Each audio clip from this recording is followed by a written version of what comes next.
ನಾವು ಅನ್ಕೊಂಡಂತಲ್ಲ, ನಾವು ಅನ್ಕೊಂಡಂಗೆ ಹೈನುಗಾರಿಕೆ ಇರುತ್ತೆ. ರೀಲ್ಸ್ ನೋಡ್ಬಿಟ್ಟು ಹೈನುಗಾರಿಕೆಯಲ್ಲಿ 1 ಲಕ್ಷ ಉಳಿತೆ 2 ಲಕ್ಷ ಉಳಿತೆ ಅನ್ನೋದು ಸುಳ್ಳು. ಎಷ್ಟೋ ಜನ ರೀಲ್ಸ್ ನೋಡ್ಬಿಟ್ಟು ಒಂದೇ ಸಲಕ್ಕೆ 20 ಹಸುಗಳನ್ನ ತರ್ತಾ ಇದ್ರ. ಆ ತರ ದಯವಿಟ್ಟು ಮಾಡಬೇಡಿ.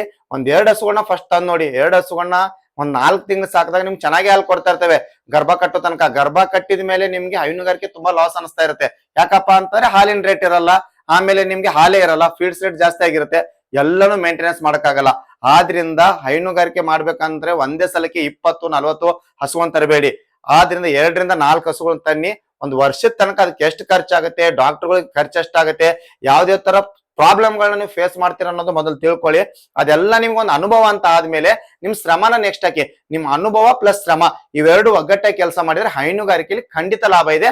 ಆದ್ರಿಂದ ನೀವು ಅನ್ಕೊಂಡಂತಲ್ಲ, ನೀವು ಹೈನುಗಾರಿಕೆ ಅನ್ಕೊಂಡ್ರೆ ಮಾತ್ರ ಖಂಡಿತ ಲಾಭ ಇದೆ. ಆದ್ರಿಂದ ಹೈನುಗಾರಿಕೆ ಮಾಡ್ತಾ ಇರ್ತಕ್ಕಂಥ ರೈತರಿಗೆ ಈ ವಿಡಿಯೋನ ಶೇರ್ ಮಾಡಿ.